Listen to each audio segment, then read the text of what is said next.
حدیث نمبر 156 حضرت عائشہ رضی اللہ عنہا سے روایت ہے کہ جب رسول اللہ صلی اللہ علیہ وسلم کی رات کی نماز کسی تکلیف یا اور کسی وجہ سے رہ جاتی تو آپ دن کو 12 رکعت پڑھتے تھے۔ مسلم۔ فوائد: نوافل کی قضا اگرچہ ضروری نہیں تاہم اگر اس کا اہتمام کر لیا جائے تو مستحب ہے، جیسے نبی صلی اللہ علیہ وسلم نے کیا۔ باب نمبر 16 سنت اور اس کے آداب کی حفاظت کرنے کے حکم کا بیان۔ اللہ تعالیٰ نے فرمایا، رسول تمہیں جو دے اس سے لے لو اور جس سے تمہیں روک دے اس سے رک جاؤ، اور فرمایا وہ پیغمبر اپنی خواہش سے نہیں بولتا، وہ تو وہی ہی ہے جو اس کی طرف نازل کی جاتی ہے۔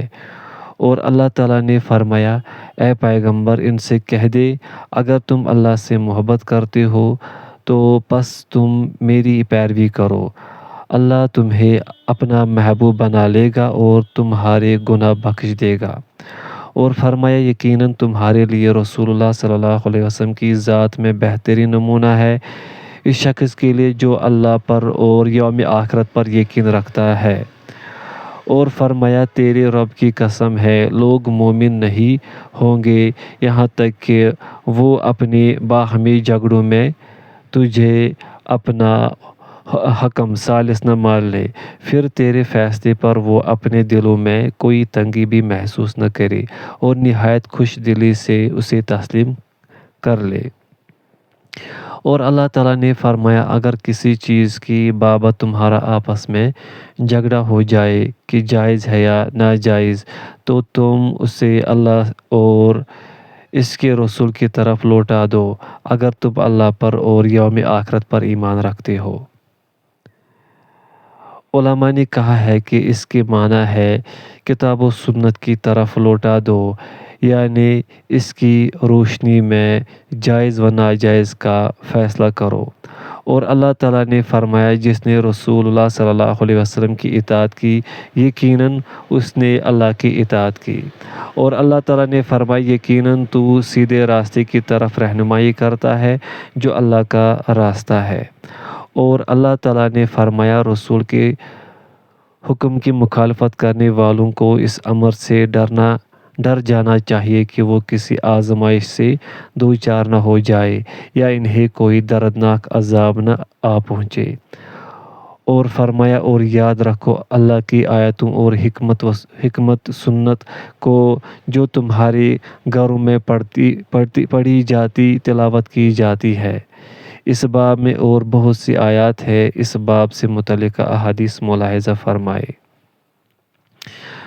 حدیث نمبر 157 حضرت ابو ہریرہ رضی اللہ عنہ سے روایت ہے، نبی کریم صلی اللہ علیہ وسلم نے فرمایا، جو باتیں میں تمہیں بیان کرنے سے چھوڑ دوں تم مجھے میرے حال پر چھوڑ دو، یعنی ان کی بابت کریت کر مت پوچھو، اس لیے کہ تم سے پہلے لوگوں کو اسی چیز نے ہلاک کیا کہ وہ کثرت سے سوال کرتے اور اپنے پیغمبروں سے اختلاف کرتے تھے۔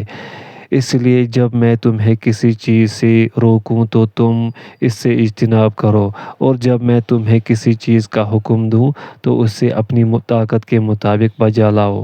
بخاری و مسلم۔ فوائد: کسی واقعی ضرورت اور وجہ کے بغیر سوال کرنا اور اللہ اور اس کے رسول کے احکام میں اختلاف و نزاع پیدا کرنا یہ ہلاکت کا سبب ہے۔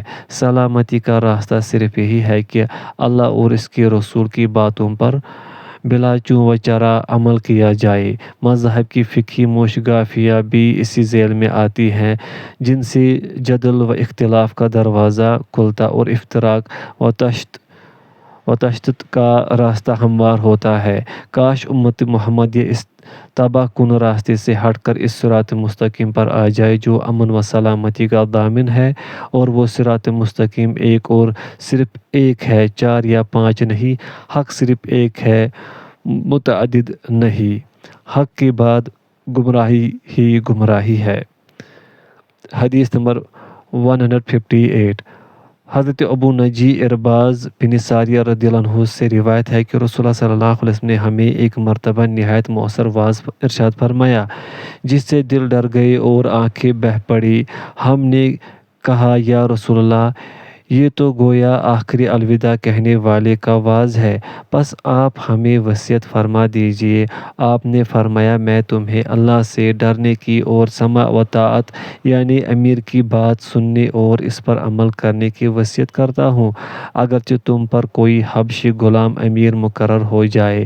یاد رکھو تم میں سے جو میرے بعد زندہ رہے گا وہ بہت اختلاف دیکھے گا، بس تم میری سنت کو اور ہدایت یافتہ خلفائے راشدین کے طریقے کو لازم پکڑنا، ان کو دانتوں سے مضبوط پکڑ لینا، دین میں نئے نئے کام بدعات ایجاد کرنے سے بچنا، اس لیے کہ ہر بدعت گمراہی ہے۔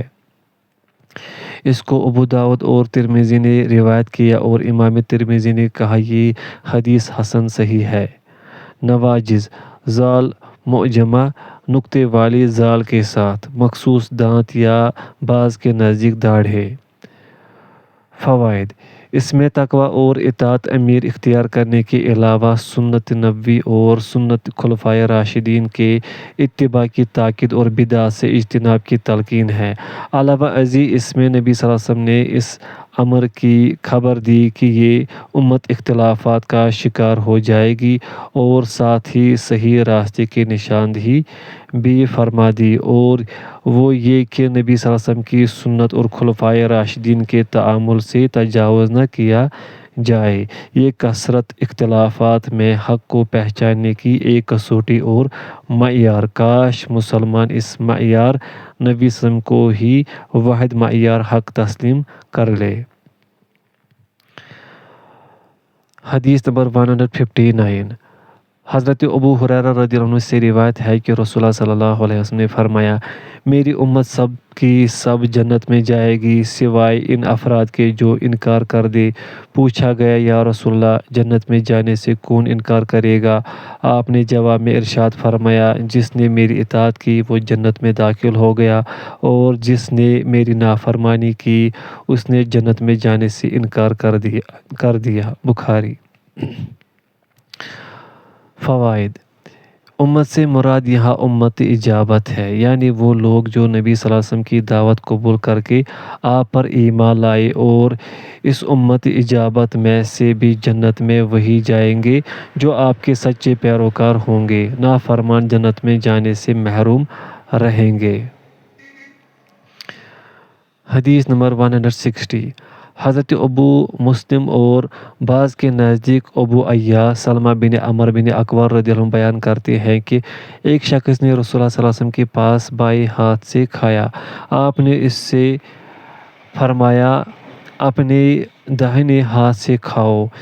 اس نے کہا اس کی میں طاقت نہیں رکھتا۔ آپ نے فرمایا تو اس کی طاقت نہ ہی رکھے، اس کو داہنے ہاتھ کے ساتھ کھانے سے صرف کبر نے روکا تھا، بس اس کے بعد اس نے اپنے داہنے ہاتھ کو اپنے منہ تک نہیں اٹھایا، یعنی اٹھانے کے قابل ہی نہیں رہا۔ مسلم۔ فوائد: بغیر عذر کے بائیں ہاتھ سے کھانا پینا سخت ناپسندیدہ ہے، بلکہ کھانے پینے کے علاوہ ہر اہم اور اچھے کام کا آغاز نبی صلی اللہ علیہ وسلم دائیں ہاتھ سے ہی فرماتے تھے۔ پوائنٹ سیکنڈ، نبی صلی اللہ علیہ وسلم کی سنت اور حکم کو محض تکبر اور سرکشی سے نظر انداز کرنا نہایت خطرناک ہے، اس سے انسان کا ایمان خطرے میں پڑ سکتا ہے۔ حدیث نمبر 161۔ حضرت ابو عبداللہ نعمان بن بشیر رضی اللہ عنہما سے روایت ہے کہ میں نے رسول اللہ صلی اللہ علیہ وسلم کو فرماتے ہوئے سنا، تم اپنی صفیں ضرور سیدھی اور درست کر لو، ورنہ اللہ تعالیٰ تمہارے درمیان مخالفت پیدا فرما دے گا۔ بخاری و مسلم۔ اور مسلم کی ایک اور روایت میں ہے، رسول اللہ صلی اللہ علیہ وسلم ہماری صفوں کو اس طرح سیدھا فرماتے تھے گویا ان کے ساتھ آپ تیروں کو سیدھا فرما رہے ہیں، یہاں تک کہ جب آپ محسوس فرماتے کہ ہم آپ کی طرف سے اس مسئلے کی اہمیت کو سمجھ گئے ہیں، تب آپ تکبیر تحریمہ کہہ کر نماز کا آغاز فرماتے، پھر آپ نماز پڑھانے کے لیے تشریف لائے اور مصلی پر کھڑے ہو گئے، حتیٰ کہ آپ اللہ اکبر کہنے ہی والے تھے کہ آپ نے ایک آدمی کو دیکھا کہ اس کا سینہ صف سے باہر نکلا ہوا ہے، چنانچہ آپ نے فرمایا اللہ کے بندو، تم اپنی صفیں ضرور سیدھی کر لو، ورنہ اللہ تعالیٰ تمہارے درمیان اختلاف پیدا کر دے گا یا تمہارے چہروں کو بدل دے گا۔ فوائد: او یخالفن اللہ بین وجوہکم، اگر اس کے حقیقی معنی مراد ہو تو مطلب ہوگا کہ اللہ تمہارے چہروں کو گدی کی طرح پھیر کر انہیں بدل اور بگاڑ دے گا، اور مجازی معنی کی صورت میں مطلب ہوگا باہم اختلاف و عناد پیدا کر دے گا۔ بہرحال اس سے صفوں کی درستی کی اہمیت واضح ہے، جس سے آج کل مسلمان بالکل غافل ہے، اور فقہی جمود کی وجہ سے عام مسجدوں میں سنت کے مطابق صف بندی کا قطعاً کوئی اہتمام نہیں کیا جاتا۔ حدیث نمبر 162، حضرت ابو موسیٰ رضی اللہ عنہ سے روایت ہے کہ رات کو مدینے میں ایک گھر والوں سمیت جل گیا۔ جب رسول اللہ صلی اللہ علیہ وسلم کو ان کی بابت بتلایا گیا تو آپ نے فرمایا، یہ آگ تمہاری دشمن ہے، جب تم سونے لگو تو اسے بجھا دیا کرو۔ بخاری و مسلم۔ فوائد: یہ حکم تیل بتی سے جلنے والی چراغوں اور موم بتی وغیرہ کے لیے ہے جن سے آگ لگنے کا اندیشہ ہے۔ نبی صلی اللہ علیہ وسلم کے زمانے میں یہی چراغ ہوتے تھے۔ آج کل بجلی کی بلبوں میں یہ خطرہ نہیں ہے، تاہم ان کو بھی بند کر کے سونا بہتر ہے۔ حدیث نمبر 163، انہیں حضرت ابو موسیٰ رضی اللہ عنہ سے روایت ہے، رسول اللہ صلی اللہ علیہ وسلم نے فرمایا، اس ہدایت اور علم کی مثال جس کے ساتھ اللہ نے مجھے بھیجا ہے، اس بارش کی مانند ہے جو زمین کو پہنچے۔ پس اس زمین کا کچھ حصہ تو اچھا تھا جس نے پانی کو اپنے اندر جذب کر لیا اور گھاس نیز بہت سی سبزیاں اگائی، اور ایک حصہ اس کا غیر آباد بنجر تھا جس نے پانی جذب تو نہیں کیا، روک لیا۔ پس اس پانی سے اللہ نے لوگوں کو فائدہ پہنچایا، لوگوں نے اس سے پانی پیا اور پلایا اور کھیتیوں کو سیراب کیا، اور وہ بارش زمین کے ایک اور حصے کو بھی پہنچی جو چٹیل میدان تھا، جو پانی روکتا اور نہ گھاس اگاتا۔ پس یہ مثال ہے اس شخص کی جس نے اللہ کے دین میں سمجھ حاصل کی، اور اس علم و ہدایت سے اللہ نے اسے نفع پہنچایا جس کے ساتھ اللہ نے مجھے بھیجا۔ پس اس نے خود بھی دین سیکھا اور دوسروں کو بھی سکھلایا، اور یہ دوسری مثال اس شخص کی ہے جس نے اس علم و ہدایت الہی کی طرف اپنا سر بھی نہیں اٹھایا اور نہ وہ ہدایت ہی قبول کی جس کے ساتھ مجھے بھیجا گیا۔ بخاری و مسلم۔ فقہ مشہور قول پر پیش ہے، بعض کے نزدیک زیر ہے، معنی ہے وہ فقیہ شریعت کا عالم ہو گیا۔ فوائد: اس میں اس ہدایت و علم الہی کو جس کے ساتھ رسول اللہ صلی اللہ علیہ وسلم کو بھیجا گیا تھا، نفع پہنچانے والی بارش کے ساتھ تشبیہ دی گئی ہے، اس لیے کہ یہ علم اسی طرح مردہ دلوں کو زندہ کرتا ہے جس طرح بارش مردہ زمین کو شاداب کر دیتی ہے۔ اس علم نبوی و الہی سے فائدہ اٹھانے والے کو اچھی زمین سے تشبیہ دی گئی ہے، اور اس شخص کو جو علم حاصل کرتا ہے دوسروں کو بھی سکھلاتا ہے لیکن خود اس پر عمل کر کے فائدہ نہیں اٹھاتا۔ سخت زمین کے ساتھ تشبیہ دی گئی ہے جو پانی روک لیتی ہے جس سے دوسرے لوگ نفع یاب ہوتے ہیں، اور اس شخص کو جو نہ علم دین سیکھتا ہے نہ اس پر عمل کرتا ہے، ایسے چٹیل میدان کے ساتھ تشبیہ دی گئی ہے جو نہ پانی روکتی ہے نہ گھاس سبزہ اگاتی ہے۔ یہ سب سے بدتر آدمی ہے جو نہ خود نفع اٹھاتا ہے اور نہ دوسروں کو نفع پہنچاتا ہے۔ اس میں علم دین کے سیکھنے سکھانے اور اس پر عمل کرنے کی ترغیب اور اس سے اعراض و غفلت سے اجتناب کرنے کی تلقین ہے۔ حدیث نمبر 164، حضرت جابر رضی اللہ عنہ سے روایت ہے، رسول اللہ صلی اللہ علیہ وسلم نے فرمایا، میری اور تمہاری مثال اس آدمی کی طرح ہے جس نے آگ جلائی تو پتنگیں اور پروانے اس میں گرنے لگے اور وہ ان کو اس آگ سے دور ہٹاتا رہے۔ میں بھی تمہاری کمروں سے پکڑ پکڑ کر تمہیں جہنم کی آگ سے بچا رہا ہوں، لیکن تم میرے ہاتھوں سے چھوٹے جاتے اور نار جہنم میں گرتے جاتے ہو۔ مسلم۔ جنادب، ٹڈی اور پروانے کی مثل اڑنے والا کیڑا، مچھر وغیرہ، یہ وہی مشہور کیڑا یا مچھر ہے جو آگ میں گرتا ہے۔ حجزہ کی جمع ہے تہبند اور شلوار باندھنے کی جگہ یعنی کمر۔ فوائد: اس میں نبی صلی اللہ علیہ وسلم کی اس غایت درجے کی شفقت اور حرص کا بیان ہے جو اپنی امت کے ایمان لانے کے بارے میں آپ کے دل میں تھی، اور اس کے ساتھ ہی لوگوں کی بدبختی کا ذکر بھی ہے کہ آپ کی مخلصانہ کوشش، شفقت اور شدید حرص کے باوجود لوگ ایمان سے محروم رہنے کی وجہ سے کثرت سے جہنم کا ایندھن بنیں گے، جس طرح پروانے کود کر آگ میں گرتے ہیں۔ حدیث نمبر 165۔ انہی حضرت جابر رضی اللہ عنہ سے روایت ہے، رسول اللہ صلی اللہ علیہ وسلم نے کھانے کے بعد انگلیاں اور پیالہ چاٹ لینے کا حکم دیا اور فرمایا، تم نہیں جانتے کہ ان میں سے کس میں برکت ہے۔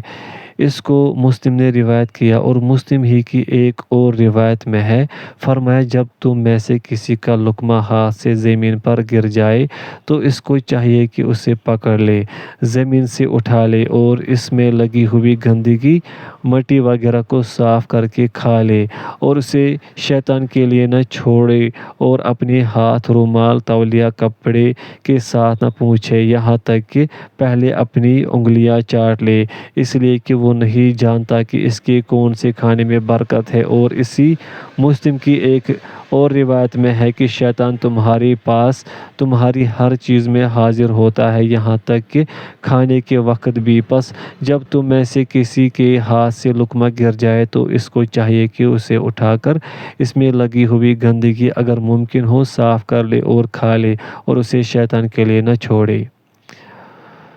فوائد: اس میں انگلیاں چاٹنے اور برتن صاف کرنے، اسی طرح گرے ہوئے لقمے کو اٹھا کر کھا لینے کا جو حکم ہے، اس کے متعدد فوائد ہیں۔ ایک تو یہی کہ ممکن ہے کہ برکت اسی حصے میں ہو جس سے انسان انگلیاں یا برتن کے ساتھ لگا چھوڑ دیتا ہے۔ دوسرے، اس میں تواضع کا اظہار اور متکبرین و مترفین کے طرز عمل سے اجتناب ہے۔ تیسرے، اللہ کی نعمت کی ناقدری اور اس کی اہانت سے گریز ہے۔ چوتھے، شیطان کی تضلیل اور اس کے ہتھ کنڈوں کو ناکام بنانا ہے۔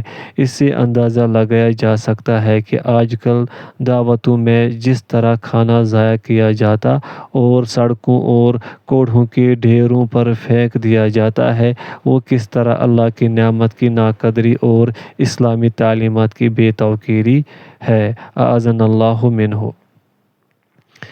حدیث نمبر 166۔ حضرت ابن عباس رضی اللہ عنہما سے روایت ہے کہ رسول اللہ صلی اللہ علیہ وسلم ہم میں واعظ و نصیحت فرمانے کھڑے ہوئے تو ارشاد فرمایا، اے لوگو، تم سب اللہ کی طرف ننگے پاؤں، ننگے بدن اور غیر مختون جیسے ماں کے پیٹ سے پیدا ہوئے تھے اکٹھے کیے جاؤ گے۔ اللہ تعالیٰ کا فرمان ہے، جس طرح ہم نے تمہیں پہلی مرتبہ پیدا کیا ہم اسے دوبارہ لوٹائیں گے، یہ ہمارا وعدہ ہے، ہم یقیناً پورا کرنے والے ہیں۔ سنو، قیامت والے دن سب سے پہلے جسے لباس پہنایا جائے گا ابراہیم علیہ السلام ہوں گے۔ اور سنو، اس روز میری امت کے کچھ لوگ لائے جائیں گے، انہیں بائیں طرف پکڑ لیا جائے گا، میں کہوں گا، اے میرے رب، یہ تو میرے ساتھی ہیں۔ چنانچہ آپ کو کہا جائے گا، اے پیغمبر، تجھے نہیں معلوم انہوں نے تیرے بعد دین میں کیا کیا نئی چیزیں ایجاد کی تھی؟ یہ سن کر میں کہوں گا، جس طرح عبد صالح حضرت عیسیٰ علیہ السلام نے کہا، میں ان پر گواہ رہا جب تک ان کے اندر موجود رہا، العزیز الحکیم تک، سورۃ المائدہ۔ پس مجھ سے کہا جائے گا، یہ لوگ اپنی ایڑیوں پر دین اسلام سے پھر گئے تھے جب سے تو ان سے جدا ہو گیا تھا۔ بخاری و مسلم۔ غرلن کے معنی ہے غیر مختون، جس کے ختنے نہ ہوئے ہوں۔ فوائد: اس سے معلوم ہوا کہ ارتداد کی سزا جہنم ہے، کیونکہ یہ کفر کی بدترین قسم ہے، اسی لیے شریعت اسلامیہ میں اس کی دنیاوی سزا قتل ہے۔ دوسرا، اس سے یہ معلوم ہوا کہ نبی صلی اللہ علیہ وسلم عالم الغیب اور حاضر و ناظر نہیں، جیسا کہ ایک گروہ کے یہ باطل عقائد ہے کہ آپ کو غیب کا علم ہوتا یا آپ حاضر و ناظر ہوتے تو آپ ان مرتدین کو اپنا ساتھی اور امتی قرار نہ دیتے۔ چنانچہ جب آپ کو بتلایا گیا تو آپ نے ان سے اسی طرح برات کا اظہار فرما دیا، جس طرح حضرت عیسیٰ علیہ السلام نے اپنے اور اپنی ماں کو معبود ماننے والوں سے فرمایا۔ حدیث نمبر 167۔ حضرت ابو سعید عبداللہ بن مغفل رضی اللہ عنہ سے روایت ہے کہ رسول اللہ صلی اللہ علیہ وسلم نے شہادت کی انگلی یا انگوٹھے پر کنکری رکھ کر مارنے سے منع فرمایا اور فرمایا کہ یہ کنکری نہ شکار کو قتل کرتی ہے اور نہ دشمن کو زخمی، البتہ یہ آنکھ کو پھوڑ دیتی اور دانت کو توڑ دیتی ہے اگر کسی کی آنکھ یا دانت میں لگ جائے۔ بخاری و مسلم۔ ایک اور روایت میں ہے کہ عبداللہ بن مغفل کے ایک رشتہ دار نے انگلی پر کنکری رکھ کر ماری تو انہوں نے اسے روکا اور کہا کہ رسول اللہ صلی اللہ علیہ وسلم نے اس طرح کنکری مارنے سے منع فرمایا ہے اور آپ نے فرمایا ہے کہ یہ کسی شکار کا شکار نہیں کرتا، لیکن اس کے باوجود قرابت دار نے دوبارہ یہی کام کیا تو حضرت عبداللہ بن مغفل رضی اللہ عنہ نے کہا، میں تجھ سے بیان کر رہا ہوں کہ رسول اللہ صلی اللہ علیہ وسلم نے اس سے منع فرمایا ہے اور تو دوبارہ انگلی پر رکھ کر کنکری مار رہا ہے، میں تجھ سے کبھی کلام نہیں کروں گا۔ فوائد: اس سے معلوم ہوا کہ ایسا کام نہیں کرنا چاہیے جس سے دوسروں کو نقصان پہنچنے کا اندیشہ ہو۔ اسی طرح اللہ اور اس کے رسول کے احکام کی نافرمانی اور ضد کرنے والوں سے بات چیت بند کر دینا اور ان سے تعلق منقطع کر لینا جائز ہے، جیسے کہ صحابہ کا عمل اوپر بیان ہوا۔ حدیث نمبر 168۔ عابس بن ربیعہ کہتے ہیں، میں نے عمر بن خطاب رضی اللہ عنہ کو حجر اسود کو بوسہ دیتے ہوئے دیکھا اور آپ فرما رہے تھے، میں جانتا ہوں تو ایک پتھر ہے، نہ نفع دے سکتا ہے نہ نقصان پہنچا سکتا ہے، اگر میں نے رسول اللہ صلی اللہ علیہ وسلم کو تجھے بوسہ دیتے ہوئے نہ دیکھا ہوتا تو میں تجھے کبھی بوسہ نہ دیتا۔ بخاری و مسلم۔ فوائد: حضرت عمر رضی اللہ عنہ نے یہ اس لیے فرمایا تاکہ جاہل لوگ یہ نہ سمجھ لیں کہ حجر اسود کو اس لیے چوما جاتا ہے کہ اسلام میں بھی پتھر تعظیم کے قابل ہیں، جیسے لوگ زمانۂ جہالت میں یہ عقیدہ رکھتے تھے، بلکہ اس چومنے سے مقصد صرف اتباع رسول صلی اللہ علیہ وسلم ہے۔ ہر معاملے اور حکم میں اتباع نبوی ضروری ہے، چاہے اس کی حکمت سمجھ میں آئے یا نہیں۔ بعض لوگ اس کی بنیاد پر بزرگوں کی قبروں کو چومنا اور ان کی تعظیم بجا لانا جائز قرار دیتے ہیں، لیکن یہ استدلال صحیح نہیں، اس لیے کہ حجر اسود کو چومنا تو ایک عبادت اور عبادت کا ایک حصہ ہے اور عبادات توقیفی ہے، یعنی اللہ یا اس کے رسول کی طرف سے مقرر ہے، اس میں کمی پیشی نہیں کی جا سکتی، نہ ان پر کسی اور چیز کو قیاس کیا جا سکتا ہے۔ باب نمبر 17۔ اس باب کا بیان کہ اللہ کے حکم کی اطاعت ضروری ہے اور اس بات کا بیان کہ جس کو اس کی طرف بلایا جائے اور اس سے نیکی کا حکم دیا جائے یا برائی سے روکا جائے تو وہ کیا کہے۔ اللہ تعالیٰ نے فرمایا، اے پیغمبر، تیرے رب کی قسم ہے وہ مومن نہیں ہوں گے یہاں تک کہ وہ اپنے باہمی جھگڑوں میں تجھے اپنا ثالث نہ مان لیں اور پھر تیرے فیصلے پر اپنے دلوں میں کوئی تنگی محسوس نہ کرے اور اسے دل سے تسلیم کر لے۔ اور فرمایا، مومنوں کا قول تو جب انہیں اللہ اور اس کے رسول کی طرف بلایا جائے تاکہ وہ ان کے درمیان فیصلہ کرے، یہ ہوتا ہے کہ ہم نے سنا اور اطاعت کی اور یہی لوگ فلاح پانے والے ہیں۔ باب سے متعلقہ حدیث میں سے ایک وہ حدیث ابی ہریرہ رضی اللہ عنہ سے جو ماقبل کے باب کے شروع میں گزری اور اس کے علاوہ متعدد احادیث ہیں، انہی میں سے ایک درج ذیل ہے۔ حدیث نمبر 169۔ حضرت ابو ہریرہ رضی اللہ عنہ سے روایت ہے کہ جب رسول اللہ صلی اللہ علیہ وسلم پر یہ آیت نازل ہوئی، اللہ ہی کے لیے ہے جو آسمانوں اور زمین میں ہے، اور اگر تم ظاہر کرو وہ جو تمہارے دلوں میں ہے یا اسے چھپاؤ، اللہ تعالیٰ اس پر تمہارا محاسبہ کرے گا۔ سورۃ البقرہ۔ تو یہ آیت صحابہ کرام رضی اللہ عنہم پر بڑی گرا گزری۔ وہ رسول اللہ صلی اللہ علیہ وسلم کے پاس آئے اور گھٹنوں کے بل بیٹھ گئے اور کہا، اے اللہ کے رسول، ہمیں بہت سے اعمال کا مکلف پابند کیا گیا جن کے ادائیگی ہم طاقت رکھتے ہیں، جیسے نماز ہے، جہاد ہے، روزہ اور صدقہ ہے، اور اب آپ پر یہ آیت مذکورہ نازل ہوئی ہے، یہ ہماری طاقت سے باہر ہے۔ رسول اللہ صلی اللہ علیہ وسلم نے ارشاد فرمایا، کیا تم اس طرح کہنا چاہتے ہو جس طرح تم سے پہلے دو اہل کتاب یہود و نصارہ نے کہا کہ ہم نے سنا اور نافرمانی کی، بلکہ تم کہو ہم نے سنا اور اطاعت کی۔ اے ہمارے رب، ہم تجھ سے بخشش مانگتے ہیں اور تیری طرف ہی پھرنا ہے۔ جب لوگوں نے آپ کے بتلائے ہوئے کلمات پڑھے اور ان کے ساتھ ان کی زبانیں روا ہو گئی تو اللہ تعالیٰ نے اس کے بعد یہ نازل فرما دیا، آمن الرسول بما انزل الیہ من ربہ والمؤمنون الآیہ۔ رسول اللہ صلی اللہ علیہ وسلم اور مومنین اس پر ایمان لائے جو رسول کی طرف نازل کی گئی، سب ایمان لائے، اللہ پر، اس کے فرشتوں پر، اس کی کتابوں پر اور رسولوں پر۔ ہم اس کے رسولوں میں سے کسی ایک کے درمیان تفریق نہیں کرتے، اور انہوں نے کہا کہ ہم نے سنا اور اطاعت کی۔ اے ہمارے رب، ہم تیری بخشش کے طالب ہیں اور تیری ہی طرف لوٹنا ہے۔ جب انہوں نے ایسا کر لیا تو اللہ تعالیٰ نے اس آیت کے حصے کو جو ان پر گرا گزرا تھا منسوخ فرما دیا اور اس کی جگہ یہ نازل فرما دیا، اللہ تعالیٰ کسی نفس کو اس کی طاقت سے زیادہ تکلیف نہیں دیتا جو اچھے کام کرے گا، اس کا فائدہ اسی کو ہوگا، جو برے کام کرے گا اس کا وبال اسی پر ہوگا۔ اے ہمارے رب، ہماری بھول اور خطاؤں پر ہماری گرفت نہ فرما۔ اللہ تعالیٰ نے فرمایا، اچھا اے ہمارے رب، ہم پر اس طرح بوجھ نہ ڈالنا جس طرح تو نے ہم سے پہلے لوگوں پر ڈالا تھا۔ اللہ تعالیٰ نے فرمایا، ہاں، اور ہمیں معاف فرما دے، ہمیں بخش دے اور ہم پر رحم فرما، تو ہی ہمارا کارساز ہے، پس تو کافروں کے مقابلے میں ہماری مدد فرما۔ اللہ تعالیٰ نے فرمایا، ہاں۔ صحیح مسلم۔ فوائد۔ اس سے معلوم ہوا کہ پہلے انسان کے دل میں گزرنے والے خیالات اور وسوسوں پر بھی مواخذے کا حکم نازل ہوا تھا، جن کے روکنے پر کوئی انسان قادر نہیں تھا، اس لیے صحابہ بجا طور پر سخت پریشان ہوئے۔ تاہم رسول اللہ صلی اللہ علیہ وسلم کی ہدایت پر جب انہوں نے سماع و طاعت کا مظاہرہ کیا تو اللہ تعالیٰ نے اسے منسوخ فرما دیا اور وضاحت فرما دی کہ اللہ تعالیٰ کسی کو تکلیف ما لا یطاق میں مبتلا نہیں کرتا۔ اس لیے اب ہر مسلمان کے لیے ضروری ہے کہ وہ اللہ کے تمام حکموں کو بجا لائے، کیونکہ اب اس کا کوئی حکم ایسا نہیں ہے جو انسان کی طاقت سے بالا ہو۔ باب نمبر 18، بدعت اور دین میں نئے نئے کاموں کے پیدا کرنے کی ممانعت کا بیان۔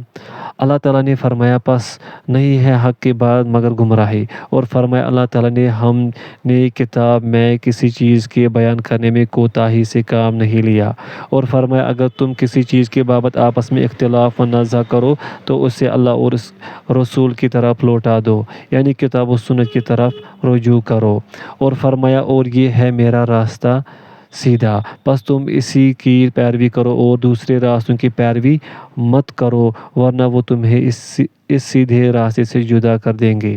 اور فرمایا اللہ تعالیٰ نے، اے پیغمبر کہہ دیجئے، اگر تم اللہ سے محبت کرتے ہو تو میری پیروی کرو، اللہ تعالیٰ تمہیں اپنا محبوب بنا لے گا اور تمہارے گناہ معاف فرما دے گا۔ اور اس باب میں اور بہت سی آیات ہیں اور معلوم ہے اور احادیث بھی بہت زیادہ ہے اور وہ بھی مشہور ہے، ہم ان میں سے چند ایک کے بیان پر ہی کفایت کریں گے۔ حدیث نمبر 170۔ حضرت عائشہ رضی اللہ عنہا سے روایت ہے کہ رسول اللہ صلی اللہ علیہ وسلم نے فرمایا، جس نے ہمارے اس دین میں اپنی طرف سے کوئی نئی بات ایجاد کی جو اس میں سے نہیں تو وہ مردود ہے۔ بخاری و مسلم۔ اور مسلم کی ایک روایت میں ہے، جس نے کوئی ایسا کام کیا جس کے بابت ہمارا حکم نہیں ہے تو وہ مردود ہے۔ فوائد۔ اس میں ایک نہایت اہم ضابطہ اور قاعدہ بیان کیا گیا ہے۔ بدقسمتی سے مسلمانوں نے اس حدیث کو اور اس میں بیان کردہ اصول اور ضابطے کو کوئی اہمیت نہیں دی، جس کا نتیجہ ہے کہ بدعت عام ہے، بلکہ اصل دین ہی بدعت و رسومات کو سمجھ لیا گیا ہے اور نہایت شد و مد سے ان پر عمل کیا اور کرایا جاتا ہے۔ اس کی وجہ ایک تو جہالت اور دین سے بے خبری ہے، دوسری وجہ اس ضابطے کا عدم فہم ہے، حالانکہ یہ ضابطہ نہایت واضح ہے جو اس حدیث سے معلوم ہوتا ہے، اور وہ یہ کہ ہر وہ کام جسے نیکی اور ذریعہ تقرب سمجھ کر کیا جائے، حالانکہ اس پر کتاب و سنت کی کوئی دلیل نہ ہو یا نصوص شریعت کی اس تعبیر سے وہ مختلف ہو جو صحابہ و تابعین رضی اللہ عنہم نے کی، جو اسلام کا بہترین دور ہے اور خیر القرون کے تعامل کی تائید سے بھی وہ محروم ہو، ایسے تمام کام بدعت ہوں گے۔